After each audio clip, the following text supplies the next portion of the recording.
Tiriyahayo yana ma ma ma ma ma ma ma ma ma ma ma. Good evening, ladies and gentlemen, and today we are going on a hunt for fruit. A hunt for fruit? How could you hunt fruit? Not food. You can hunt animals. How do you hunt fruit? Well, first of all, you shouldn't really hunt anybody, because hunting is like for sport. That's not a good thing to do. If you want to hunt, you have to be like the aboriginals in this country.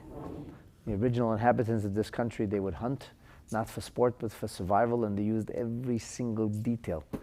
That's what hunting should be, if you're going to hunt. But anyway, we can't hunt, because we got to slaughter the animal to make it kosher. So what would be the point of hunting it? You have to lasso the deer. It's not very effective. So that's why kosher deer meat is not common. But we're going to hunt fruit tonight. And the fruit end up getting compared to animals. Not wild animals, though. Animals in a pen. And if this makes no sense to you, that's great. Stay with me and it will. Welcome back to our special series on the Etrog. And as a bit of a preface, for those who are joining us for the first time, we have an oral tradition that goes back to Moshe Rabbeinu, that the mitzvah fruit is not nearly as mysterious as it appears. And even though the Torah doesn't spell it out and give it a name, we do know which fruit it is. It's, in English, it's called a citron. And we are duty-bound by Hashem to take that fruit on the first day of Sukkot, along with a palm frond and branches from myrtle and willow.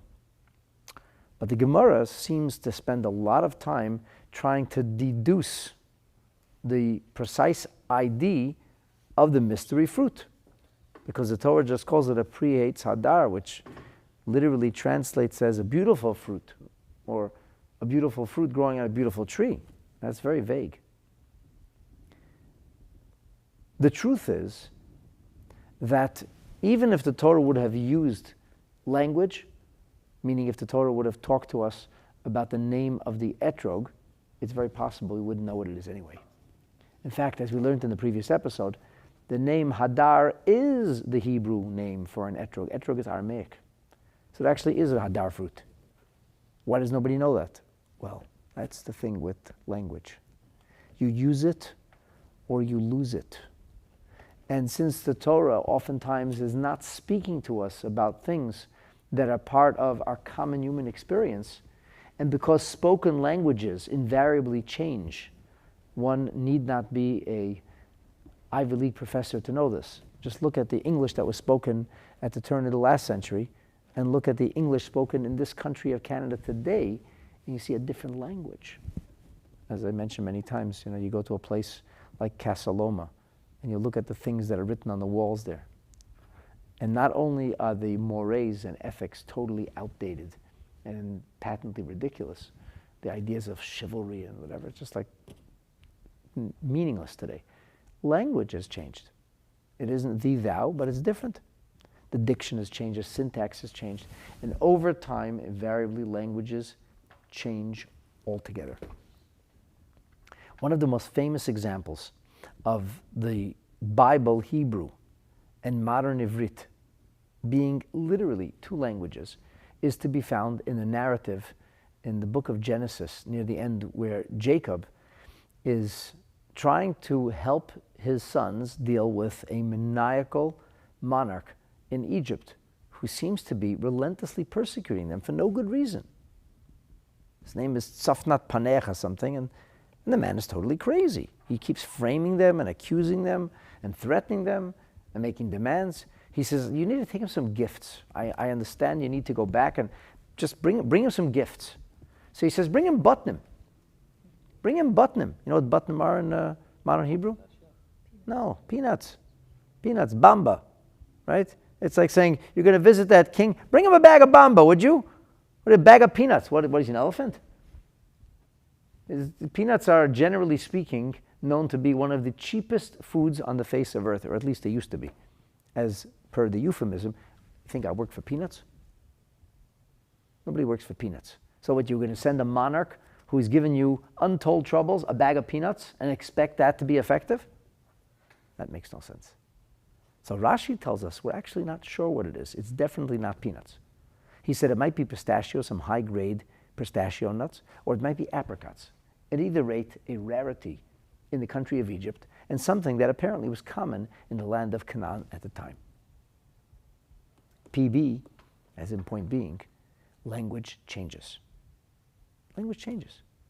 So why don't we know what butnim are? Because I don't know what butnim are. In fact, I don't care what butnim are. One of the big mistakes that people make about language is assuming that the Jewish people have been speaking Hebrew ever since when, and then we just decided to become diaspora Jews and stop speaking Hebrew, and now we have a full reclamation of our heritage and legacy, and we're back in Israel and speaking Hebrew. Really, like, why do you think we stopped speaking Hebrew? Who forced us to stop speaking Hebrew? We could have spoken whatever language we want. In fact, we made our own languages.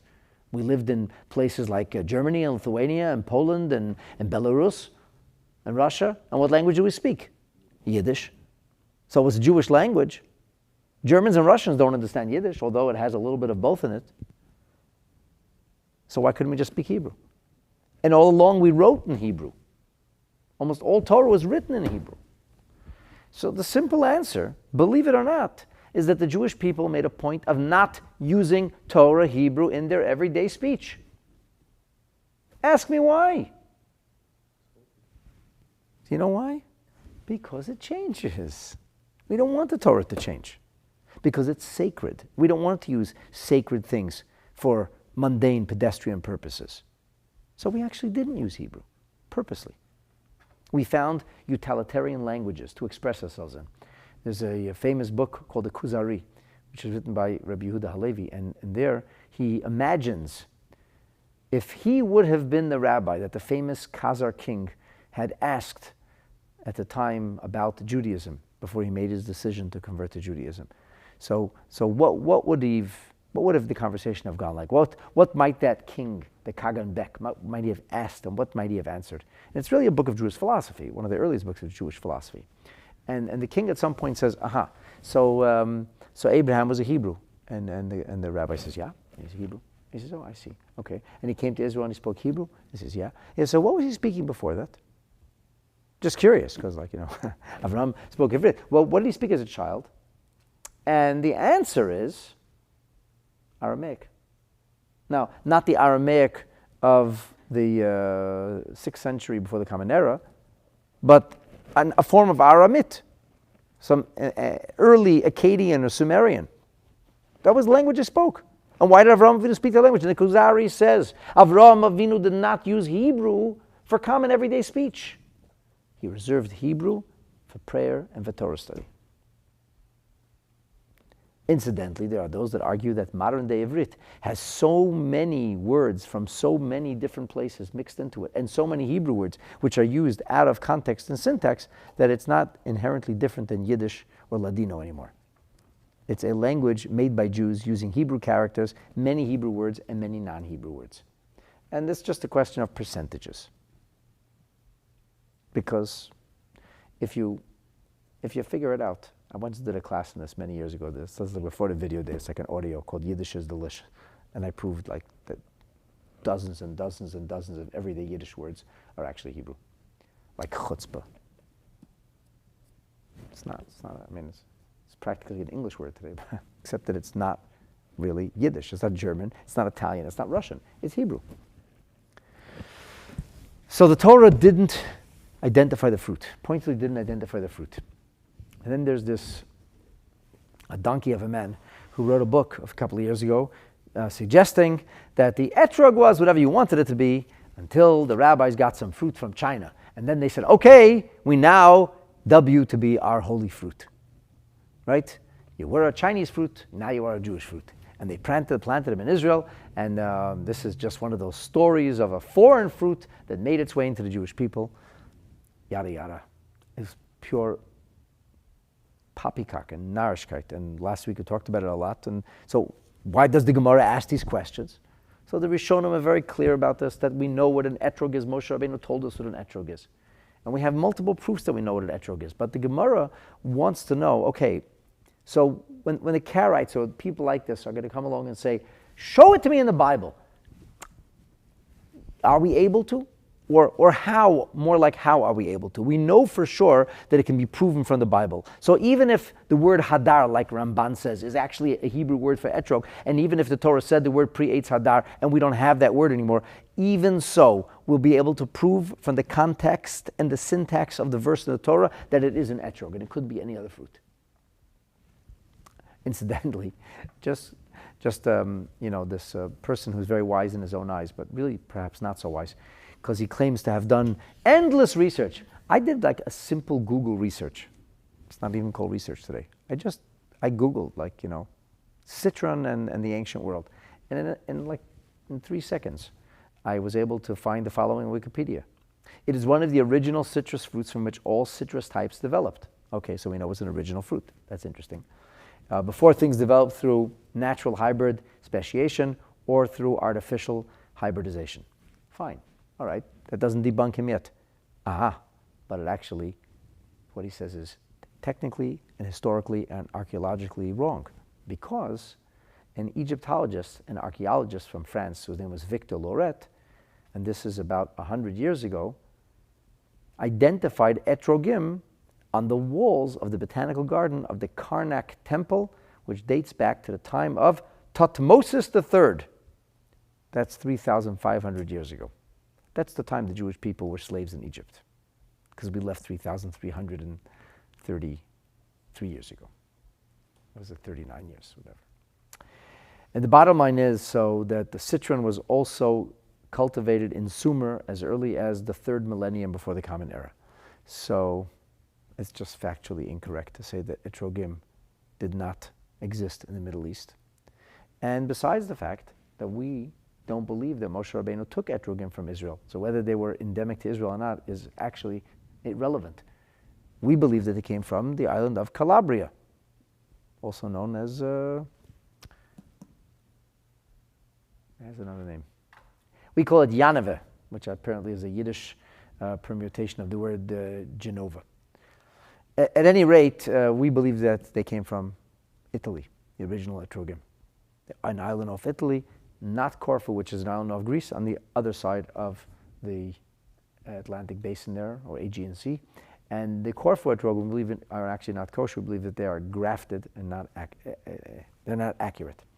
Anyway, according to Dr. Google, citron has been cultivated since ancient times, predating the cultivation of other citrus species, and it predates the Persian Empire, at which time supposedly the etrog made its debut in the Middle East for the first time, which is just factually incorrect.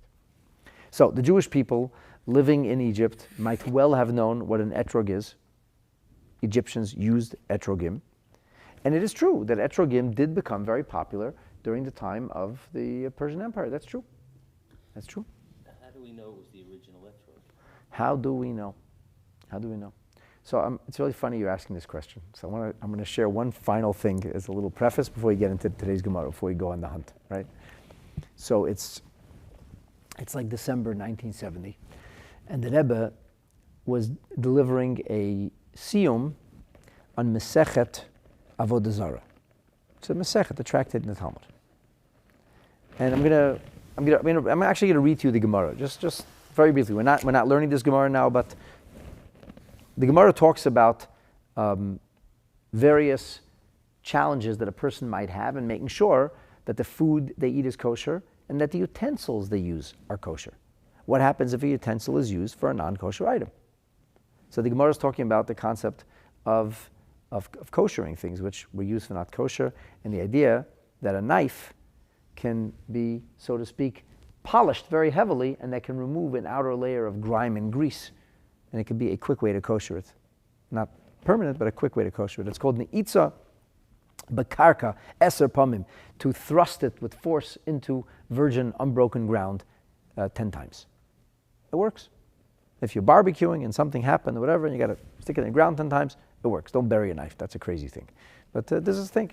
The easier thing to do, of course, there are those who maintain that in today's day and age, taking a very, very rough, heavy cloth and using strong disinfectant is as or more effective than thrusting it into the ground. Those who maintain that, actually. But whatever, let's leave that for now. let's just focus on this actual story in the Gemara. So the Mishnah taught us with regard to a knife that shafa v'hi tahira. We polish it, we get off the outer layer, and you can use it for cold things. Not for hot things, for cold things. Okay. Omar Rav Ukva Bar Choma. Rav Ukva Bar Choma says, V'noyatza asara pamim bekarka, what you need to do is thrust it 10 times into the ground. Omar Rav Huna B'rei Rav Yeshua, ubekarka she'eina avuda. This has to be in untilled, unworked earth. So, not soft earth, hard earth. Omar Rav Kahana, ubesakin yofe she'ein bagumis. It's got to be a good knife that doesn't have notches in it. If it have notches, then that's where the grease could be lurking. Tanya nami hachi, we learned also, sakin yofe she'ein baguva, ne'etz bakarka, asarapam bakarka, that this knife, that's a good knife, it doesn't have notches, you thrust it into the ground 10 times, and Amar Rav Huna, B'rei Rav Yeshua, lechel b'tzeinon. That's for the purpose of cutting and eating cold food, not to be confused with hot food. That's another story. So far, so good? Okay. By the way, this halacha is only if you're cutting something which is not sharp like an onion. If it's sharp, we get into a problem with that altogether. Because the sharpness is able to bring back the taste from inside the knife rather than simply what would be on the surface. Like acrid, yes. And the Gemara finishes off, and this is how Masechet Avodah Zarah finishes off. This is the end of the 4th chapter. Kihod Mar Yehuda, like the story of Mar Yehuda. Mar Yehuda is a Babylonian sage of the Talmud. He's the 3rd generation of the Amoraim, and he was a disciple of the sage Avimi. Now, whenever the Gemara says Mar, or master, we usually assume that he was part of the household of the exilarch, of the Reish Galuta, which was like a Torah/political leader of the Jewish people. So these were powerful, illustrious people who came from the family of David HaMelech, and oftentimes they had a great deal of influence on government matters, and they were expected to police and self-govern the Jewish community. The non-Jewish community said, knock your own heads against the wall, leave me alone. I don't have to deal with this. Figure it out yourself. So they were like the authority. And very often, people from the exilarch were in touch with local nobility and monarchy, and they represented the Jewish people. And this was one of those sages. So Mar Yehuda is an important person in the house of the Reish Galuta, and a big Torah scholar. And he and Bava Bartuvi, who is a wealthy Jewish industrialist, who, by the way, we're going to find out, was not necessarily so pious. Not so pious. And the king knew this. So Avi Yosef Kamei, the Shavar Malka, they are present before King Shapur, who is the king of Persia. By the way, King Shapur is a very powerful man. He is the Persian king who defeats Rome and captures the Roman Caesar and keeps him in captivity till his death. He was a powerful guy. And this is like almost the resurrection of the ancient Persian Empire. This is already not so ancient, going back about 17 centuries. And this was the Persian Empire had another hurrah. And this is when it happened, as the Roman Empire was beginning slowly but surely to weaken. So Shapur is a very powerful king of his day, and Mar Yehuda and Bati Bartuvi are with him, having a meeting with him. And true to that Narasha's book, it's true that at this time, Etrogim had become very popular in Persia. That's true. So what happens? I see Lekamei Esroga. He brings them a snack. He brings an etrog. And the king, Posak v'achal, he cuts a slice and he eats a slice of esrog. Then Posak v'havle lebavi bartuvi. Then he cuts a slice and he gives it to Bavi Bartuvi. And then Hadar dotza asara zimni ba'ara. He thrusts the knife into earth 10 times. So clearly he's sensitive to the needs of a religious Jew and knowledgeable. It's impressive. So he koshers the knife for him. And then, after he koshers the knife, he gives it to a slice of esrog to Mar Yehuda. So Bavi Bartuva said, what's going on over here? Amar lei Bavi Bartuva Vahu Gavro Lav Bar Yisrael, and that man, speaking about himself, he's not Jewish. He made sure that Mar Yehuda had kosher food. What about me? What am I, chopped liver? So Amar lei, the king says to him, Mor Kayom li bigavei. The master, I'm pretty certain of. I know he's like he's seriously meticulous Jew. Umar, like Kimli Bigave, I'm not so sure about you. And then he says, Ikad Amri, there is another version of the story that King Shapur said to him, Idkar mayavat be'urta. Remember what happened last night? And this, as the story goes, when you would be a guest at the royal palace, you would be provided with a companion for the night. It wasn't for making pancakes, let's just say that. So when the young lady knocked on Mar Yehuda's door, he said, thank you very much. You can have the night off. I'm not in need of companionship. But the wealthy guy said, sure, yeah, if you're here anyway. And so Bati Bartuvi did what he shouldn't do, what a pious Jew shouldn't do. So the king was very much aware of what happened the night before. So he said, to Bati, could you stop this charade? You're not a very observant Jew, so I wasn't very sensitive to you. But Mar Yehuda, I know, so I kasher the knife. It's the siyum, that's the end of Masechet. So the Rebbe asked a number of very, very strong questions. The Rebbe asked, and then he didn't answer the questions. And in the ensuing week, there was like a firestorm of different scholars who were writing and asking questions on what was the Rebbe's question. What was the Rebbe's question? What was the Rebbe asking? So on Shabbos Chanukah, the Rebbe responded to the questions. Very interesting stuff. So the Rebbe said that there are those who maintain who question. They have a lot of questions about the Hadron that I gave, and the Rebbe said, so if you go into the details, don't just talk about general things, but you go into details, you'll see that the details actually tell many of the details of the story. The details themselves are telling. And the Rebbe said this is true about Gemara, about all Torah, especially about Gemara, which is halacha. And said the chiddush, the novelty of the Zohar, is that even things that are talked about in the Torah before Matan Torah can become lessons in how we're supposed to behave in halacha. But certainly things afterwards. So the Rebbe says, one of the questions the Rebbe asked is that l'cha'ira, the Etrog was cooked by non-Jews.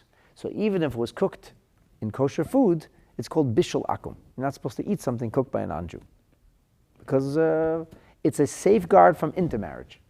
If we start cooking together, even if we're going to be eating food that is kosher technically, but it brings a closeness which is not healthy. And we don't want, chas v'shalom, to create a situation of intermarriage. I don't know if this is true, but I just heard a report today that a certain Jewish school called the Yeshiva in New York is now starting a special wing for non-Jews. And this a young lady was interviewed, and she said, I'm really excited to learn about real Judaism, unadulterated. And she said, I'm not interested in converting, I'm just fascinated with the knowledge of Torah, and I'm hoping to marry a Jewish man, to meet a Jewish man in this yeshiva and marry him. And they say, but are you going to get converted? She says, no, I don't want to get converted, but everybody knows Jewish men make good husbands. So, did I just read what I read? Seriously? What kind of lunacy, what kind of craziness is this? I hope it's not true. So anyway, but our rabbis are very careful. Intermarriage is a problem, a big problem. And therefore, the rabbis made a prohibition on things that are cooked in a non-kosher kitchen. So the Rebbe asked about this Etrog, that the Etrog would have been cooked in a non-kosher kitchen, even if it's kosher, it's bishul akum. How did Mar Yehuda eat from the Etrog? So people asked all kinds of questions. And they said, well, Mar Yehuda is eating food anyway. The food isn't kosher, the knife isn't kosher. The Rebbe said the knife was kosher. But the question would be, then the food, it must have been there's something wrong with the food. The Rebbe said that the knife is a kosher knife because it's a king, one of the most powerful kings of the day. And he probably had a set of kosher dishes because he knew he had kosher, Jews who were coming, so he kept kosher dishes. But the problem is that other things that he cut, which were bishul akum, that was the issue.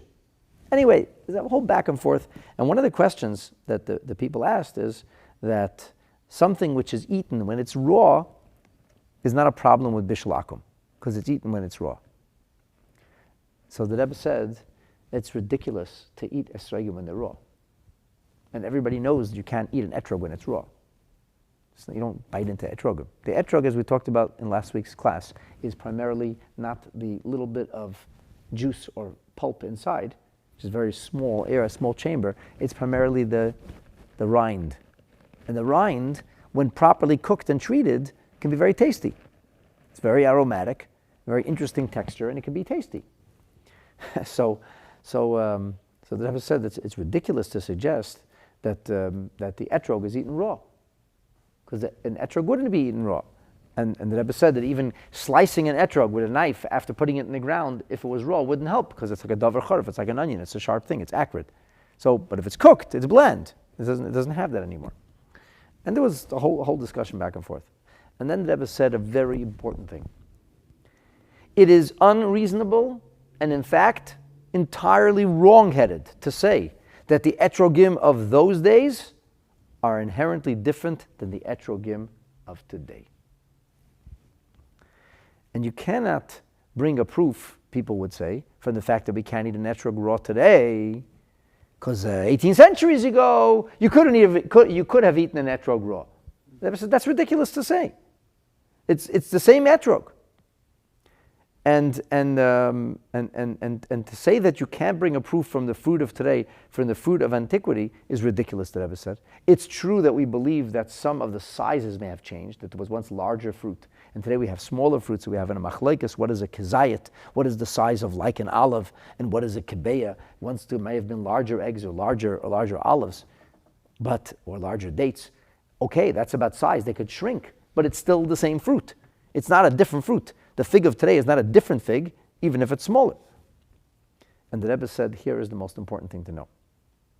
It's a wrong-headed, entirely misguided approach, because an esrog is a davar shel mitzvah. It's a mitzvah. And if it's a mitzvah, so then we have to be certain that the etrog is the same etrog that Moshe Rabbeinu took. Because if it's not the same etrog that Moshe Rabbeinu took, then we are wasting our time. Simple as that. Why would you do? Well, it's a tradition, Rabbi. What tradition, shmadition? It's a mitzvah or it's not a mitzvah. If Moshe Rabbeinu had a mitzvah, we have a mitzvah. If he don't have a mitzvah, we don't have a mitzvah. It's actually that simple.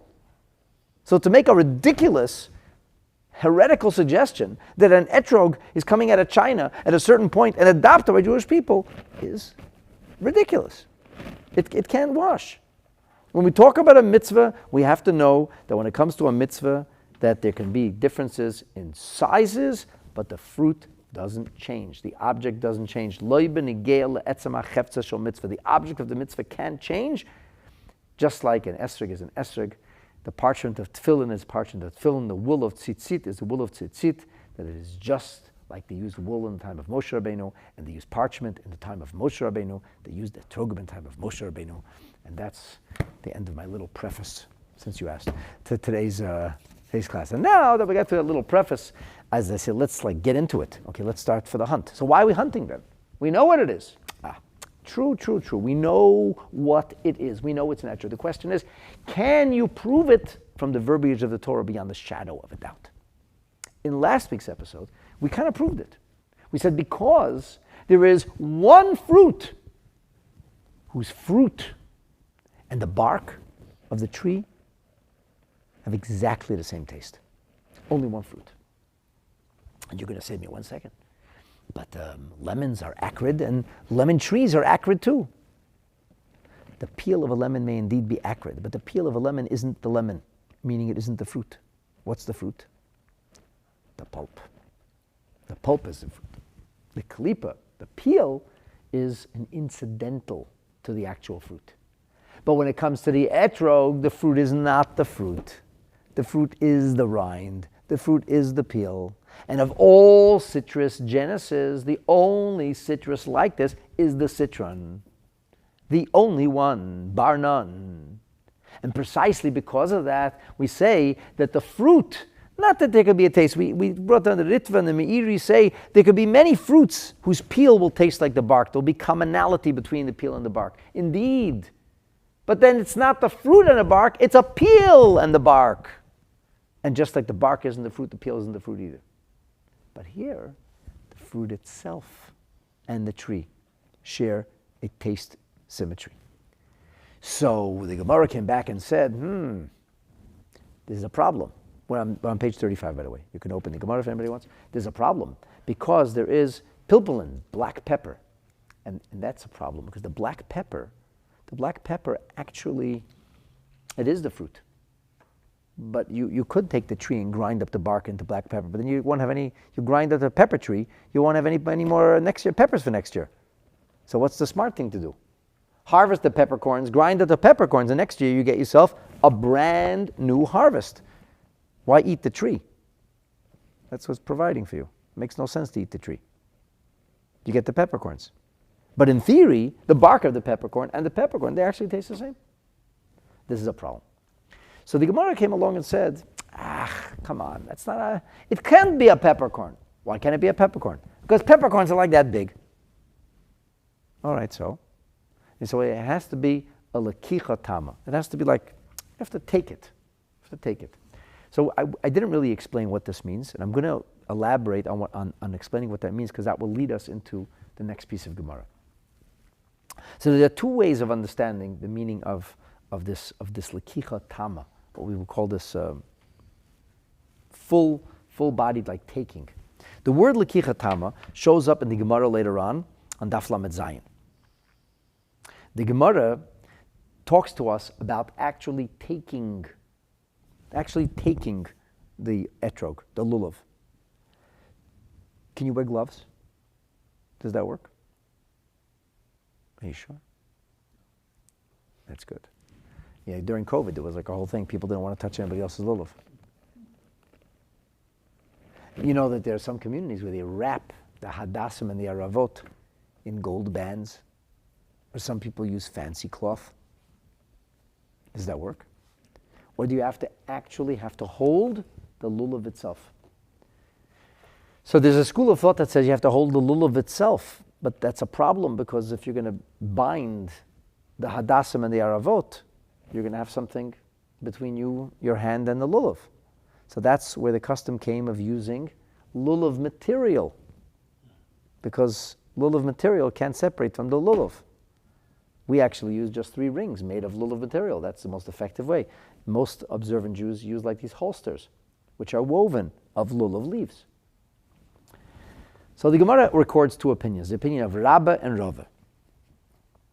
Va'omar Rabba, this is on Daf Lamed Zayin Amud Aleph, on just 2 pages over. The Gemara says, Rava said, Lo linket inish hayshayna besudara. A person should not take the lulav in a cloth,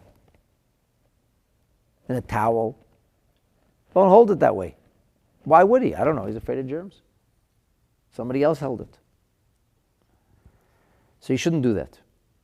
Why? He says, the be'ina lekicha tama. You have to have a full taking. Full taking means not that you and something else took it. You need to take it. You need to take it. That's the way he learns the pshat. And the way that we see it in Rashi and other Mefarshim, Rabbah views the word v'lakachtem as v'lakachta tam, like a conjunctive word. V'lakachtem is plural, you should take. V'lakachtem lachem. So it says v'lakachtem lachem. V'lakachtem can be broken into 2 words. V'lakachtem, v'lakachta tam. Take it fully. Which means if you're holding it a little and somebody else is holding it a little, a bunch of people holding a lulav together, you're actually not fulfilling the mitzvah. You need to hold the lulav. Lekicha tama. Be'ina lekicha tama, he says, you have to have a full taking. And a full taking means that you're holding the lulav itself. Veleka. And in this case, you wouldn't have a full taking. And then we have the opinion of Rava. Rava disputes Rabbah. And Rava says, no. Ein lekicha. Lekicha idei davar acher works too. Shma lekicha. That means technically, if somebody would wear gloves, they would technically still fulfill the mitzvah. Because they're still holding. The glove isn't holding. I'm holding. I'm holding through the agency of a glove, but I'm holding. It's not really the cloth or the glove is what we call a tuffle. It's incidental. An incidental doesn't change the fact.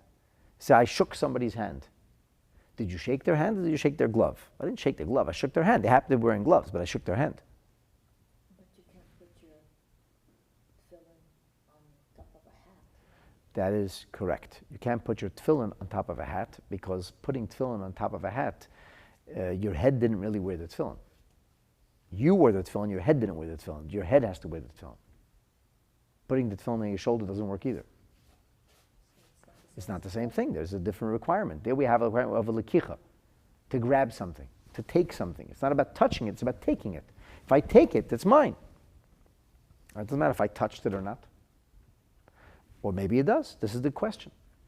So really, ostensibly, taking something shouldn't require touching it per se, because you take something. I say, I took that. Well, imagine a person would steal something, go to the candy shop, put on a glove, and take a bag of candy and say, you stole candy. He says, I didn't steal anything. The glove stole it. You can take ownership by proclaiming. You can take ownership by making an act of acquisition. And what if you wear gloves when you made the act of acquisition? Would the act of acquisition be diminished in any way, shape, or form? Of course not. Of course not.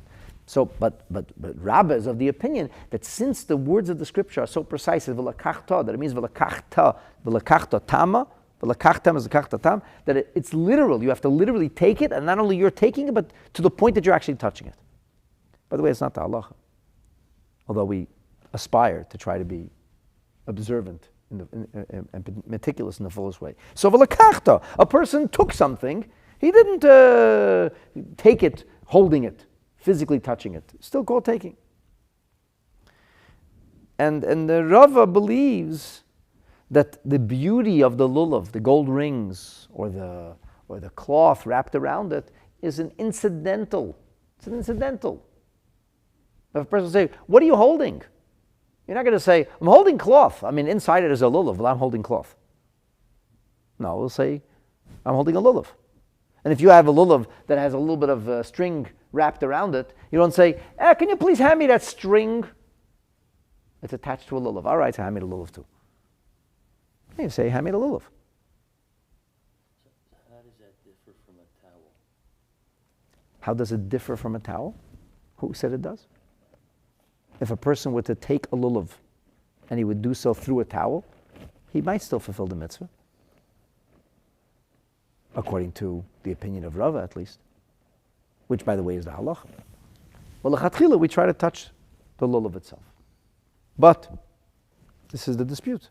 This was actually the dispute in the Gemara. So we need to have what's called a lekicha tama. Now, the Chatam Sofer, in his commentary, on Daf Lamed Zayin, says something very interesting. He says,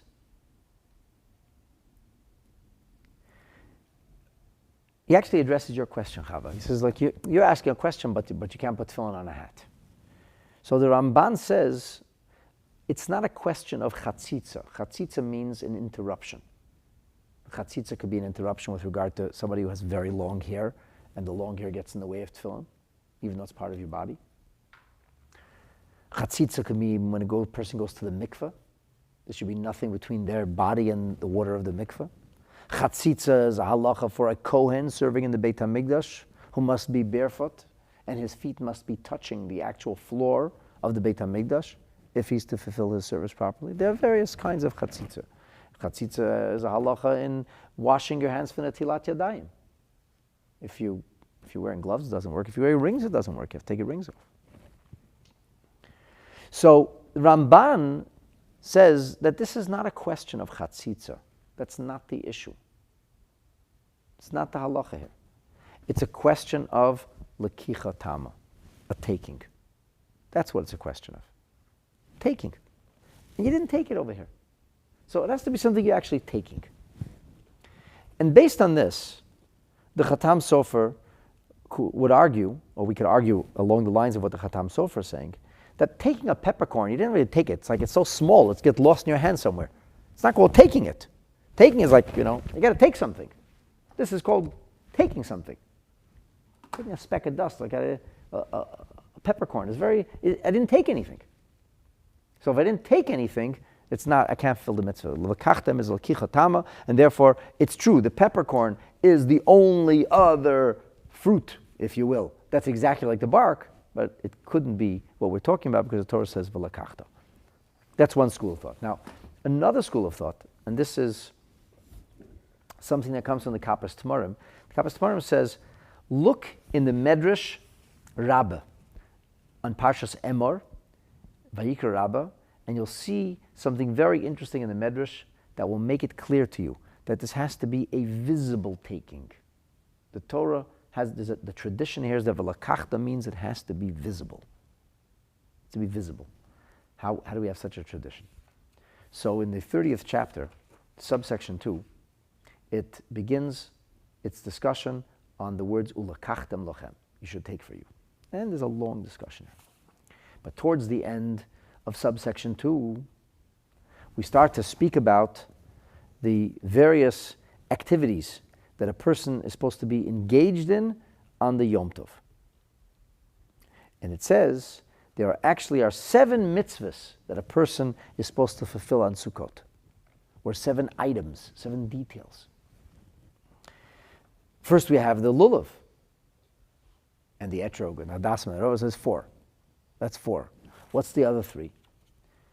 The 5th is Sukkah. The 6th is Chagiga, and the 7th is Simcha. Chagiga means festivity, and Simcha means happiness or rejoicing. So the Gemara says, Im Simcha, lama Chagiga. If I'm happy, why do I have to be festive? Im Chagiga, lama Simcha. What do you mean? Like, festive is happy, happy is festive. What's the difference? And the Mefarshim explain that really there's these 2 expressions of v'chagotem and then v'samachtem are interrupted with the lulav, interrupted with lakachtem lochem. It's almost like v'chagotem, you have to have this chag, make this holiday, this festival. Oh, by the way, you got to take a lulav. Usmachtem, and you should rejoice before Hashem. So it's like you have to be festive, which our sages tell us means to bring a korban chagiga, a special offering. And then there's the business of the lulav, and then there's the happiness. So like, what happened here? We were festive, but we weren't happy. Or we were happy, but no, the fact that we're festive didn't do it. What does the Torah try to convey to us? So the Gemara, the Medrash says, Amar Rav Oven said, Mashal l'shnayim shenichnasu etzel adayin. 2 people went in front of the magistrate. They had a day in court. And v'les anan yadin man hu natzach. We don't know who won. Somebody wins, somebody loses. We don't know. So what do? So the man, the Yosef, ba'ayin b'yadi, the one who comes out with a saber, with a sword, anan yadin and hu natzchayu. That's like the sign of victory. So kach Yisrael v'umas ha'olam, the Jewish people and our proverbial enemies, boinu mekatrin l'vnei HaKadosh Baruch Hu b'Rosh Hashanah. Rosh Hashanah is a day of judgment. And the nations of the world say, Jewish people, they weren't such a light unto the nations. They didn't do what they're supposed to do. Why should they be favored? And we say, yeah, we made some mistakes, but really we're loyal and really we care and we want to be good Jews. And there's this whole big day in court. And then what happens? We don't know who won. When the Jewish people step out from before the presence of the judge, which is the end of the days of awe after Rosh Hashanah and Yom Kippur, and then there is a final, so to speak, ruling, a judgment. And then comes Sukkot. And how do we show up? Saber in hand. We show up parading with a lulav. Lulaveyan ve'etrogeyan biyadon. Aha! Ananya dinan yoidin the Yisrael inu netzchai. This is the proof that we actually came out victorious. And that's why Moshe says, ulekachtem. So the Kappas Tamarim says, read the Medrash. Just read the Medrash and think about what we just said. A lulav is overt. A lulav is obvious. Yeah.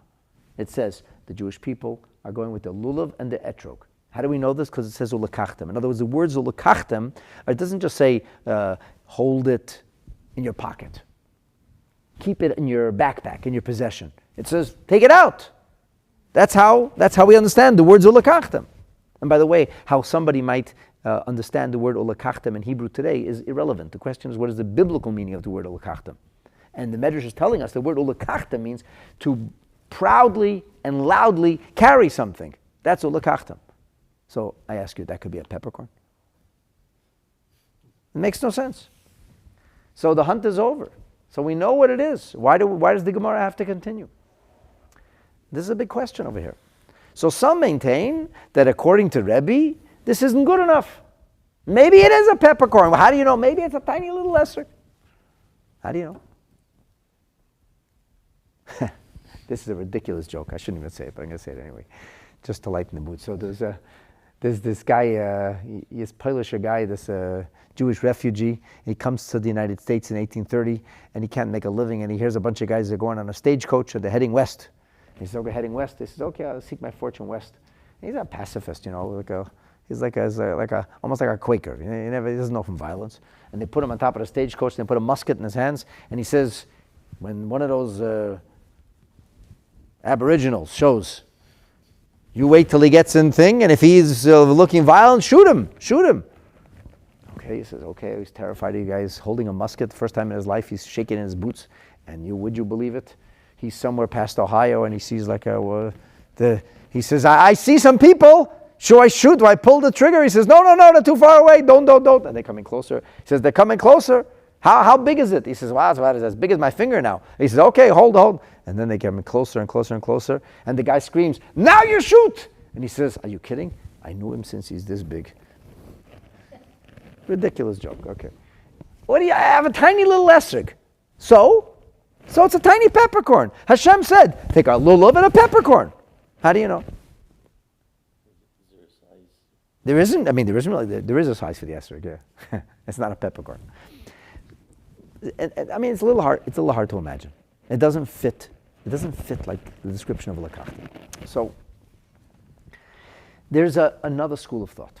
And many of the achronim understand that Rebbe doesn't argue with the first opinion that we brought in the Gemara. No, what the Gemara said is fully accurate, and we learned earlier that pre-Eitz Hadar, Rebbe Meir said that this means we have the teaching of Rebbe Meir, and we know exactly what it means. We're talking about something which Eitzai upir yeshavin. Tam Eitzai upir yeshavin. But Rabbi Yehuda Nasi says, I can prove it to you yet again. I'll show you another proof. In other words, it's even more ironclad. He says, why stop here? We can hunt further. And he's going to go, we're hunting for the fruit, and to prove that you see it in the Torah itself, it's impossible to imagine. If somebody would come along and say, maybe it's a peppercorn. First of all, that's a ridiculous supposition. But anyway, you have another proof now. And Rabbi Yehuda would say to you that all of these proofs are true. There's multiple proofs in the Torah. It just makes it even more certain. Is it necessary? He says, I don't know if it's necessary, but the Torah encoded it. And the Torah is so perfect that it has multiple ways of proving what we can be certain of what it actually means. So this is the approach we're going to take. We're going to take the approach that Rabbi Yehuda is not coming to dispute. Rebbe is not disputing what we learned earlier in the name of Rabbi Meir, but what we are doing is merely, or really the name, it's the Tanakama in the name of Rabbi Meir. What we're doing is we are simply bringing yet another proof. And the supposition is this. If it is true, and we believe it is, it will be evident, self-evident. And the more you look at it, the more evident it will be. And this is one example of how everything in Torah is evident. And as is evident from that ridiculous book that the guy printed a few years ago, no matter how evident it is, somebody will still come along and say, yeah, I don't know about that. Okay, but at least we who are taking the time to learn the Gemara should know that it's evident. So the Gemara says, Rebbe Omer, Al Tikra Hadar, don't call it beautiful, Elo Hadir. The word Hadar should be also read as the pen, the chorale. What does that mean? So most of the Mefarshim suggest that if it only wanted to speak about beauty, that it would have been spelled Hey Dalid Vav Resh. Hidur. Hidur. You would have put the Vav in there so that you spell it out as meticulously beautiful, precise. And, incidentally, when we write in modern Hebrew, I shouldn't say modern Hebrew, in Torah Hebrew, in Hebrew syntax, we have something called Hidur mitzvah. the beauty of a mitzvah or beautifying a mitzvah, which is a concept in Jewish law of beautifying a mitzvah. Beautiful talit, beautiful tefillin, beautiful mezuzot. So you beautify a mitzvah. How do you spell it? You spell it Hey Yud Dalad Vav Resh. It is spelled Hidur. And here it says not pre-Eitz Hidur, but pre-Eitz Hadar. So the pre-Eitz Hadar is not the Hidur. Why wouldn't the Torah spell it, so to speak, accurately? Why don't we spell it as a Hidur, a Hadar, like that? So therefore, Rebbe says, it's because the Torah is not only saying beautiful, the Torah is also describing something else. And this is one of those prime examples of how Torah Hebrew can never ever be translated into any other language without having most of its messages lost in translation. Only Hebrew could have these multiple meanings. The same word meaning many different things. And it means all of those things. It means beautiful. It means symmetry, as we learned prior.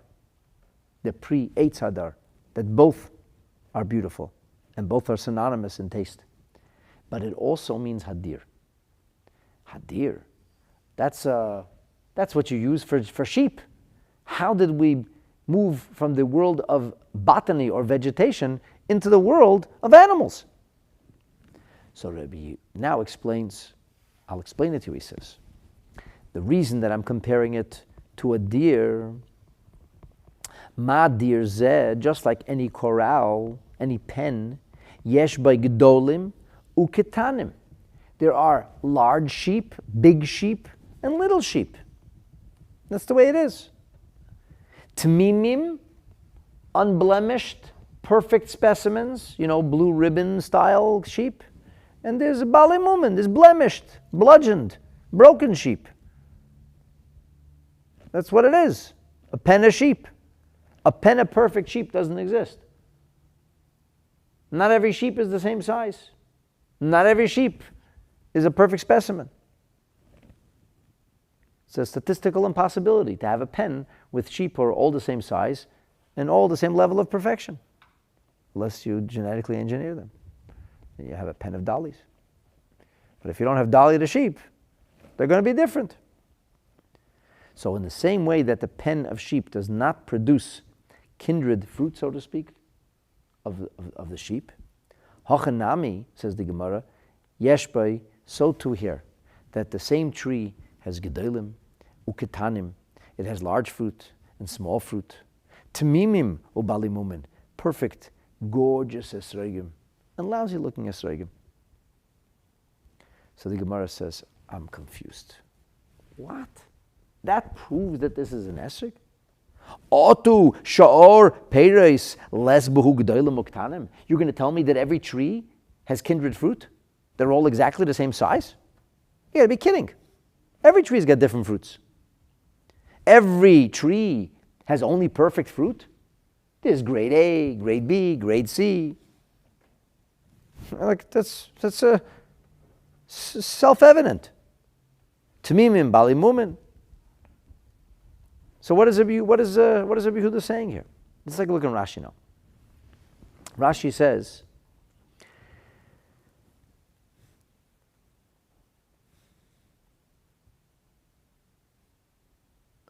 says, Hadir, pre-eitz, shedoma ilono, a kind of fruit whose tree is host to fruit like a pen is to sheep, like ledir shaltzon. What does that mean? Different sizes. So Rashi says, Oto kulu ilano lesbo g'delim aktanim. Do all trees not have big or small? V'haloi, he says, kol tapuche ilon echad einam shavot. All the apples on a tree are not equal. That's interesting. Rashi says apples. And of course, in English it makes sense, because people say the apple doesn't fall far from the tree. They don't say the pomegranate doesn't fall far from the tree, although it doesn't either.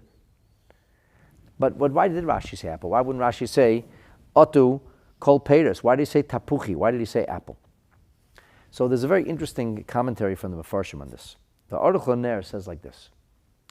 He says the fact that you would have small fruit and large fruit is not because the fruit is inherently large or small. It's just they grow at different paces. If you leave it on the tree long enough, it would probably reach the size of the other fruit. And small fruit is invariably not ripe yet. Once the fruit is ripe, they're all more or less the same ripe size, more or less. They're not visibly different. When you look at the batch of nectarines in the store, they're more or less the same size. More or less. But he says apples are an interesting fruit. Small apples and large apples don't taste inherently different. And it's the only fruit like that, with the exception of the etrog. So apples and etrogim share a commonality in their fruit is not immature. It's never too soon to pick an etrog. And it's never really too soon to pick an apple. The apple's okay. Once the apple grows, it could be a small apple. Small apples are not different tasting than large apples. The size doesn't make them a different taste. Because they aren't necessarily at a different level of maturation. The apple can grow bigger, but it's edible before also. Whereas the other fruit, when it's small, it's simply inedible, or at least incomplete. That's what the archeological says. I don't know, I'm not an apple expert, but that's what he says. And he suggests that's what Rashi's getting at. But here's the problem. Here's the problem. So this doesn't, even if it's only apples, or maybe Rashi was saying apple doesn't fall far from the tree, I don't know. But either way, every tree has got variety of fruits in it. It's not exactly biodiversity, but it's they're diverse. You know, the fruit biodiversity is very, very small in its range of diversity. But it's still diverse. You could still say there's biodiversity in the tree. There are beautiful apples and not such beautiful apples. They do get sweeter. That could be. But I don't know for a fact that it's A, not edible, and B, I'm not sure that it can happen artificially either. When you leave it in the sun, I think it gets, that's not because of its growing a different size. The sunlight is what sweetens the apple, I think. So if you pick a small apple, leave it in the sun for 2 days, you'll have the same sweetness, I think. So this Gemara does not seem to be really making much sense until Rabbi Yehuda explains himself. When he explains himself, it's like, wow, so that's what you meant. The etrog is the only fruit like that. And it's not, you'll see, inherently different from the answer we gave last time around. It boils down to the same uniqueness of the etrog. So the Gemara says like this.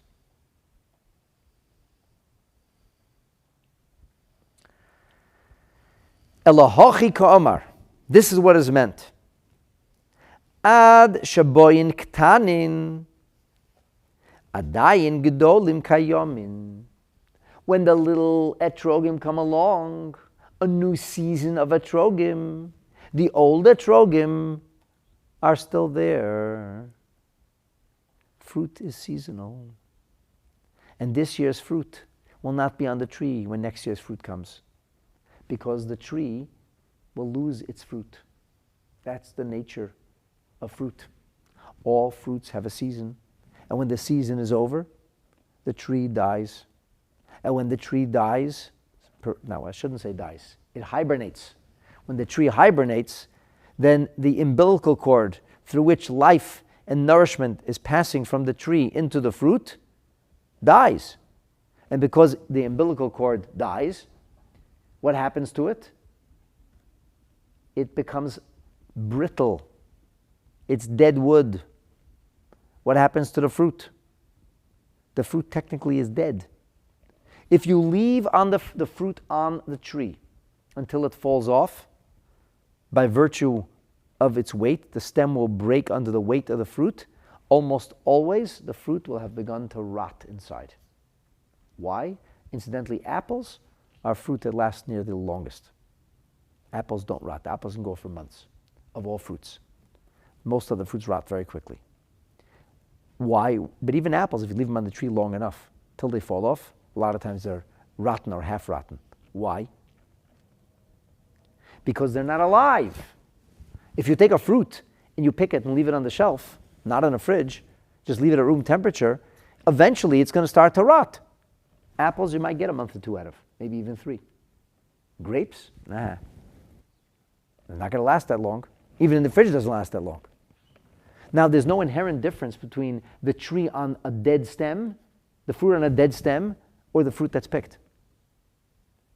Because if the stem is no longer alive, if the stem is not transferring life to it, then the apple is officially dead now. Live things grow. Dead things don't. The apple is dead. He may be attached to a tree. That's a technicality. It isn't a live apple anymore. And eventually, because it's not live, it's going to snap. It's going to crack. And fruit will fall off. What about the peppercorn? What about the peppercorn? Does it stay on the tree? No. Peppercorns have seasons. So that wouldn't work for the peppercorn. Even if you say, oh, take a tiny little peppercorn, it wouldn't work anyway. It doesn't fit the idea of a lekachtem. It doesn't fit the way we understand the concept of lekichotama. It just doesn't fit. Any which way you want to explain the word velakachtem. It just doesn't fit. Right? Whether you want to do the Chatam Sofer with the inspiration or explanation of the Ramban, or whether you want to take the Kapas Tamarim using the explanation of the Medrash Rabbah, it doesn't fit. But even if you're to say, yeah, but that's not so decisive. So Rabbi Yehuda says, fine. How about this too? Add this to the argument. Because you still feel like you're still hunting for the right fruit? He says, no problem. Join me, I'll join your hunt. He says, here's how we find the right fruit. Because it doesn't say hidur, it says hadar. And hadar can also be vowelized and read as hadir. The fruit like a pen. A tree like a pen of sheep. Where the sheep are the fruit and the pen is the tree. How would that be? So he says, because the nature of raising sheep is that once you have this year's crop, this year's sheep, it's not like they disappear next year. There's the older sheep and younger sheep. And they're together in a flock. You can have 3 years of sheep in a flock. You can have many years of sheep in a flock. Guess what happens to the etrog? The new etrogim grow, and the old etrogim haven't gone anywhere. Why didn't they go anywhere? Because they're still growing. Because this is a phenomenal thing. No other tree in the world does this. The fruit keeps growing. After a year. After 2 years. For as long as 3 years. How do I know 3 years? Because Rashi says so. Hachi kamar, says Rashi. Shaboyim ktanim, kiloimar, have hai gdoilim uktanim, lav shoshana achas. Not that we have big and small fruit. No, that was never the point. Of course you're going to have, every tree has biodiversity. How can a tree not have biodiversity? Fruit are diverse. That's not what we're talking about. The diversity is not of bigger fruit and smaller fruit. It's of last year's fruit and this year's fruit. That doesn't exist. It does in a pen of sheep. It doesn't on a tree. Gedolim shel ishtakad. The big ones, meaning the big ones of last year's fruit. Ktanim shel shana zu. The little ones mean this year's fruit. Shaha etrog dor vegodel. The etrog lives, not only survives, v'godil, it keeps growing. It's a living thing. Be'ilono shtayim v'shalosh shanim, for 2 or 3 years. There is no other fruit in the world like this. An amazing thing. Ukishaboyin v'chointin shalachshav. When you go and see that the new blossoms, the new fruit is now just appearing now, adayin gedolim the ishtaket kayom, but the old etrogim that we had a year ago, those old etrogim are still there. Here's something interesting. I asked an ester grower about this. He said, I don't know. I never saw an etrog on a tree for 2 or 3 years. I said, why not? Did you not notice? He told me something very interesting. He said that the etrog growers, right after the etrog harvest is finished, they take all the good etrogim, the beautiful, nice etrogim they're going to sell for Sukkot, and all the blemished etrogim, they cut them off. I said, why? He says, because a tree only has so much sap, so much strength. So if you leave the blemished etrogim, they're taking part of the strength of the tree. And the best way to make sure that we get good fruit is to prune the tree and take off. And that's actually how pruning works, by the way. That's why they prune off the outer leaves, which are weaker leaves, weaker branches, and then that tree has strength and it regenerates and grows with great force. And it's like a lesson in life to prune off all that extra stuff because it's taking all that energy out of you. This is in any way connected to Revi'it? To Revi'it? Revi'it. Fruit on the tree for 3 years? You mean the arla, and then the neterivoy. Is it connected to it? And not specifically. Not specific. I mean, we're going to learn an etrog of arla is the next question the Gemara raises. Is an etrog of arla kosher? And actually, it might be outside of Eretz Yisrael. So a very interesting discussion about that. But even if it would be, if you would have 3 years worth of etrogim, you couldn't use all of those etrogim. And then the 4th year etrogim in temple times will be brought to the Beis HaMikdash, and then the etrogim are yours for the posterity of the tree. So it's not per se connected to that because every fruit has a question of arla, and even the peppercorns have a question of arla. That was how we got into the peppercorns last week. That was the mission of the peppercorns was about. So this is phenomenal. So you say, aha, now I know it can only be an etrog. That's the hunt. We zeroed in. The fruit became animal-like, and our hunt is complete. And therefore we say, only a tree like this can be the mitzvah fruit. And since the time of Matan Torah, there hasn't been another tree like this discovered. Wow.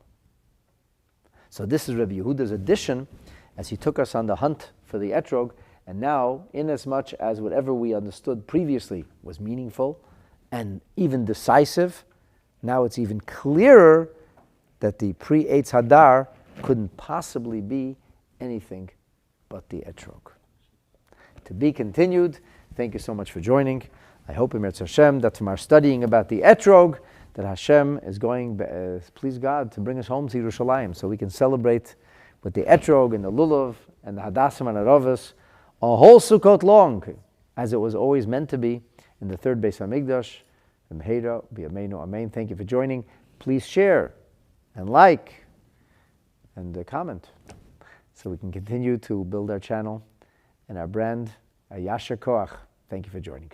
Laila Tov.